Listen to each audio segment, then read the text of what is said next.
Windows wide, the curtains fly to catch the evening breeze. Without you here to keep me warm, believe I'd rather freeze. Believe I'd rather freeze. And how long can we walk that line between the sea and sand? How long can we bide our time for dreams we never planned? For dreams we never planned. When the sky said the winter time is coming on. 구비구비 9구비를 넘어서 굴구지 마을에 도착했습니다. 구산삼리 마을회관이 보이고요. 마을회관 바로 옆에 구산리 탐방 안내소가 있습니다. 오늘은 이곳에서 시작하는 왕피천 생태탐방로 2구간을 걸어보겠습니다. 왕피천 유역은 환경부 지정 국내 최대 생태경관 보존지역입니다. 그래서 사전에 예약을 해야지만 해설사님과 함께 트레킹이 가능합니다. 하지만 이 구간은 사전 예약 없이 아침 9시부터 오후 5시까지 개별 탐방이 가능합니다. 대신에 탐방 안내소에서 이 구간에 대한 설명과 주의사항을 꼭 들으셔야만 합니다. 탐방 안내소 앞에는 넓은 주차장이 있기 때문에 주차는 이곳에 하시면 됩니다. 주차장 바로 옆에 정자 2개가 있고 왕피천 유역 생태 탐방 둘레길 안내도가 있는데 안내도를 잠시 보고 가도록 하겠습니다. 오늘 저는 현위치에서 시작을 해서 녹색선을 따라서 거북바위까지 진행한 다음에 다시 현위치로 되돌아오도록 하겠습니다. 굴구지 쉼터 정자를 지나쳤고요. 바로 앞에 왕피천 생태 탐방로 길 안내 표지목이 있습니다. 이 표지목을 따라서 진행하겠습니다.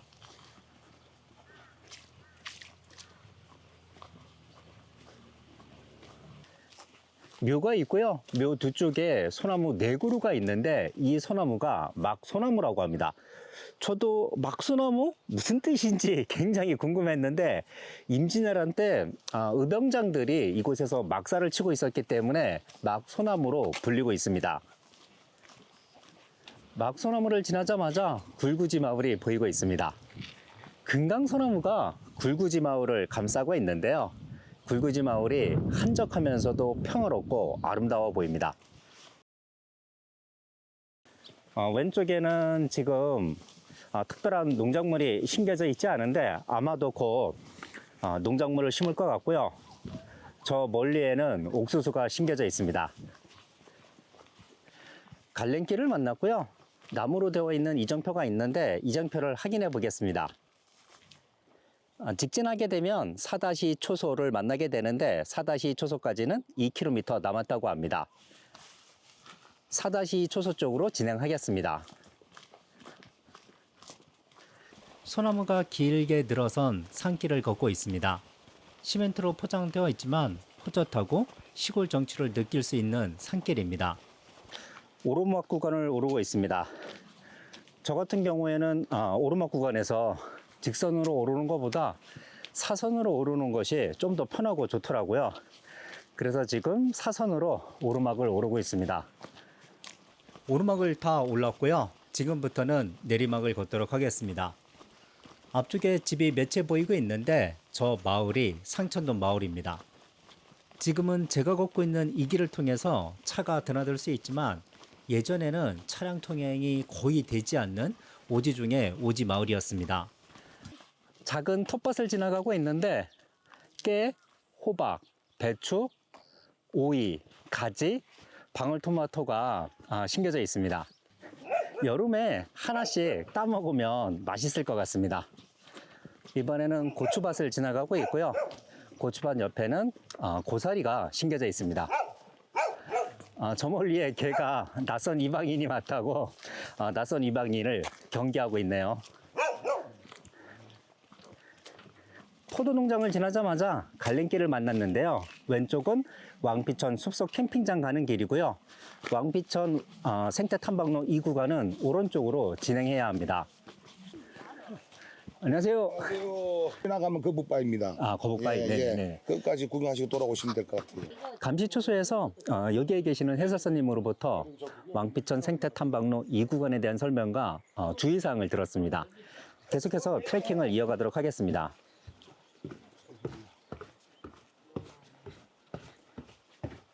나와가지고 돌이 좀 미끄러울 겁니다. 네, 알겠습니다. 감시초소를 지나자마자 길은 급격하게 계곡으로 떨어지고 있습니다. 나무 한 그루가 있는데요. 자연은 모두의 쉼터, 보존은 모두의 의무라고 적혀 있습니다. 화면 오른쪽에 보면 넓은 공터가 있는데 이곳은 예전에 상청동 마을 주민들이 농가, 밭으로 이용하던 터라고 합니다. 탐방로 주위는 지금 보시는 것처럼 잘 정비되어 있습니다. 하지만 이 길은 인공시설물이 거의 없는 자연 그대로의 길이기 때문에 트레킹화나 등산화를 신고 방문하시는 것이 좋을 것 같습니다. 앞에 커다란 금강소나무가 저를 반겨주고 있고요. 바로 앞에 왕피천 계곡이 보이고 있습니다. 왕피천 계곡과 금강소나무가 어우러진 원시림이 그 모습을 조금씩 드러내고 있는데요. 걸으면 걸을수록 때묻지 않은 원시림 속으로 들어가고 있습니다. 계곡 가까이 다가가고 있는데요. 탐방로 주위에 있는 풀들이 잘 베어져 있습니다. 드디어 계곡이 보이는 지점에 도착했습니다. 와, 시원한 계곡바람이 불고 있어서 너무나 좋습니다. 그리고 물도 상당히 맑은데요. 왕피천 초입 부분이라 아직은 협곡의 모습이 드러나지 않았는데요. 조금만 더 올라가면 협곡의 모습이 드러나지 않을까 생각이 됩니다. 왕피천 계곡을 따라서 계속 진행할 줄 알았거든요. 그런데 계곡을 만나자마자 곧바로 계곡과 헤어지게 되었습니다. 트레킹 코스는 계곡을 따르는 것이 아니라 지금 보시는 것과 같이 플래카드가 있는 산 쪽으로 이어지게 되어 있습니다. 아마도 왕피천 계곡을 보호하기 위해서 이쪽으로 길을 만들지 않았나 생각이 됩니다. 플래카드를 지나자마자 숲길이 나왔는데요. 나무들이 울창하게 우거져 있어서 여름에도 시원하게 걷기 좋을 것 같고요. 왼쪽으로 계속해서 왕피천 계곡이 조금씩 그 모습을 보여주고 있습니다. 앞에 하늘이 보이고 있거든요. 오르막은 여기서 끝이 나지 않을까 생각이 됩니다. 그런데 제가 지금 당황을 했는데요. 이쪽에서 볼 때는 하늘이 보여서 여기까지가 오르막일 것 같았는데 또다시 오르막이 펼쳐졌습니다. 아마도 착시 현상을 제가 겪은 것 같고요. 이렇게 되니까 이 오르막이 더 힘들어 보이네요. 예상하지 못했던 오르막이라서 더 힘들지 않나 생각이 됩니다. 10분에서 15분째 계속해서 오르막을 오르고 있습니다. 왕피천 유역 생태 경관 보존지역 안내판을 만났고요. 안내판을 지나자마자 산 구비를 따라 도는 길 주변에는 아름다운 소나무들이 늘어서 있고 하늘은 눈부시게 푸릅니다. 길은 곧바로 계곡으로 내려가는데요. 아마도 이 계곡 끝 지점에 용소가 있지 않을까 생각이 됩니다. 앞에 잠시 쉴 수 있는 벤치가 있는데요. 주위에 소나무하고 참나무가 있어서 그늘이 있다 보니까 쉬어가기에는 적당한 장소인 것 같고요. 물 한 모금 마시고 가도록 하겠습니다. 물 한 모금 마시고서 얼마 걷지 않았는데 너덜지대를 만났습니다. 너덜지대 주변에는 소나무가 심겨져 있는데 이 중 특이한 소나무가 한 그루 보이고 있거든요. 소나무 생김새가 서울대 로고와 비슷한데 저는 앞으로 이 소나무를 서울대 소나무라고 부르고 싶습니다. 드디어 용소 전망대에 도착했습니다. 탐방 안내소에서 이곳까지는 3.4km 정도 됩니다. 오르막길에 산길이라서 1시간 20분에서 1시간 40분 정도 예상하시면 될 것 같습니다. 전망대에 서자 발 아래로 왕피천 계곡물이 시원스럽게 흘러가는 모습이 보이고요. 곧이어 커다란 용 한 마리가 입을 크게 벌리고 있는 모습의 바위가 보입니다. 바위인지 실제 용인지 구별이 가지 않을 정도로 용 머리하고 모습이 정말 똑같습니다. 보면 볼수록 신비롭고 신기하다는 생각뿐이 들지 않습니다. 탐방 안내소와 감시초소에 계시는 해설사님께서 입을 벌린 용은 금방 찾을 거라고 말씀하셨는데 해설사님 말씀처럼 입을 벌린 용을 찾는 데는 1초도 걸리지 않았습니다. 용소는 지금 보시는 것처럼 울퉁불퉁한 기이한 바위들이 가득한 바위 협곡으로 되어 있습니다. 바위 협곡을 자세히 보면 물이 흐르는 곳은 바위가 흰색을 띠고 있고요. 그 위에 있는 바위는 검은색을 띠고 있습니다. 이 모습도 상당히 신비롭습니다. 이런 곳에 전설이 없을 수 없겠죠. 왕피천 인근에 불령사가 있는데 신라시대 의상대사가 창건했다고 합니다. 의상대사가 불령사를 지을 때 불령사 안에 연못이 있었는데요. 연못 안에 용이 살고 있어서 절을 쉽게 짓지 못했다고 합니다. 의상대사는 신비로운 주문을 외워 용을 쫓아내고 연못을 메운 다음에 절을 지었는데 그때 그 연못에 살던 용이 이곳으로 피난하여 이 용수에서 용으로 승천했다고 합니다. 이 용수의 신비로움과 전설이 잘 어울리지 않나 생각이 됩니다. 용소 전망대 바로 옆에는 현위치 지점이 있는데요. 구조 지점 20이라고 되어 있습니다. 저는 계속해서 거북바위 쪽으로 진행하겠습니다. 왕피천 계곡의 깊은 소와 바위절벽, 바위절벽 위에는 소나무가 자리하고 있는데요. 제가 오늘 오면서 여러 번 말씀드렸듯이 정말이지 한 폭의 동양화를 보는 듯한 풍경입니다. 바위지대를 통과하고 있습니다. 바위지대라서 뚜렷한 길 흔적은 없습니다. 하지만 자세히 살펴보시면 사람이 다닌 흔적이 있거든요. 이 흔적을 따라서 바위지대를 통과하면 되고요. 바위지대를 통과해서 계곡이 아닌 산 쪽으로 길이 있습니다. 통화권 이탈이라고 하는 표지판이 있습니다. 지금부터는 오지 중에 오지로 들어갈 것 같은데요. 이곳을 탐방하시는 분들도 핸드폰이 터지지 않기 때문에 정말이지 안전사고에 주의해서 트레킹을 하셔야 될 것 같습니다. 통화권 이탈을 지나자마자 저 앞쪽에 아주 멋진 바위절벽이 보이고 있습니다. 아마도 학소대가 아닐까 싶습니다. 학소대가 바라다 보이는 지점까지 왔습니다. 학수대를 바라다 볼 수 있는 조망바위 주변 풍경도 상당히 아름답습니다. 이 조망바위에 서서 앞쪽을 바라보면 왼쪽에 홀로 우뚝 선 바위가 있고 오른쪽에 병풍처럼 서 있는 병풍 바위절벽이 있습니다. 왼쪽에 서 있는 바위가 학수대입니다. 볼수록 아름답다는 생각을 계속해서 하게 됩니다. 학수대 위에는 소나무가 있어 더 아름다운 운치를 자아내고 있는데요. 금방이라도 신선이 학 한 마리를 타고 내려와서 저하고 바둑 한 판 두자고 할 것 같은 풍경입니다. 지금도 찾아오기 힘든 이곳을 경치가 워낙 빼어나다 보니 예전에도 많은 선비들이 이곳을 찾았던 것 같습니다. 그 선비들 중 한 명이 학소대 벽면에 청송 배구낙 학소 운말리라는 글귀를 새겼다고 합니다. 물이 가로막고 있어서 저는 이 글귀를 확인하지 못하는데요.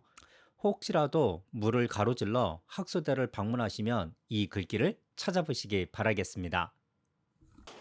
학소대를 보고 왔습니다. 저는 계속해서 거북바위 쪽으로 진행하겠습니다. 속사마을 2.4km 안내판에 이렇게 되어 있는데 오늘 오면서 여러 번 말씀드렸듯이 저는 속사마을까지는 가지 않을 거고요. 거북바위만 보고 되돌아오도록 하겠습니다. 점점 더 원시림 속으로 들어가는 느낌입니다. 학소대까지는 그래도 탐방객들이 많이 오시는 것 같은데 거북바위까지는 많이 안 가시는 것 같아요. 그래서 길이 뚜렷하지 않은데 혹시라도 저처럼 거북바위까지 가시려는 분들은 이 점을 꼭 명심해 주십시오. 오르막에 있으면 내리막에 있는 법이겠죠. 올라왔던 길은 다시 계곡 쪽으로 내려가고 있고요. 왕피천 생태 탐방로 2구간은 오늘 영상에서 보셨듯이 계곡 옆을 우회하는 구간이 많이 있고 우회하는 구간은 오르막과 내리막이 여러 번 반복됩니다. 이 코스를 트레킹 하시려는 분들은 오르막 내리막이 여러 번 있다는 것을 꼭 명심해 주십시오. 상천 제사초소 1.9km, 속사마을 2.1km 남았다는 이정표를 지나가고 있습니다. 거북이 바위에 거의 도착한 것 같습니다.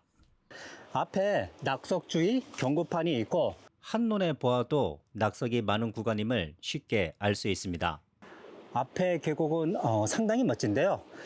탐방 안내소에서 해설사님께 해설을 들을 때 낙석주의 요 앞쪽에 거북바위가 있다라고 했거든요.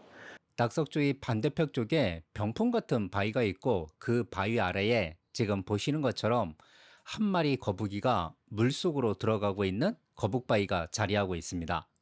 거북이 머리하고 거북이 등짝이 제대로 보이고요. 거북바위 위쪽에는 송이를 닮은 바위가 있는데요. 아마도 저 바위가 송이바위가 아닐까 싶습니다. 거북바위 주변도 왕비천의 맑은 물, 기이한 바위, 소나무가 함께 어우러져서 빼어난 계곡미를 자랑합니다. 아름다운 경치에 넋을 놓고 한참을 바라보게 되는데요. 좀 전에도 말씀드렸듯이 계곡 바로 옆에 낙석 구간이 있습니다. 돌이 언제 떨어질지 모르기 때문에 가능한 낙석 구간에서 멀리 떨어져서 이 풍경을 감상하셨으면 좋겠습니다. 탐방 안내소에서 이곳까지 제가 사용한 GPS 앱은 5.6km를 알려주고 있고요. 아마도 평상시 걸음이면 2시간에서 2시간 30분 정도 걸리지 않을까 예상해 봅니다. 이제 저는 곧바로 탐방 안내소로 돌아가도록 하겠습니다. 부산 삼리 마을 해관에 도착했습니다. 오늘 왕비천 생태탐방로 이 구간을 걸었는데요. 완전히 숨겨진 보석을 만난 느낌이었습니다. 그럼 저는 여기서 인사드리고 다음 여행가사항에서 뵙도록 하겠습니다. 안녕히 계세요.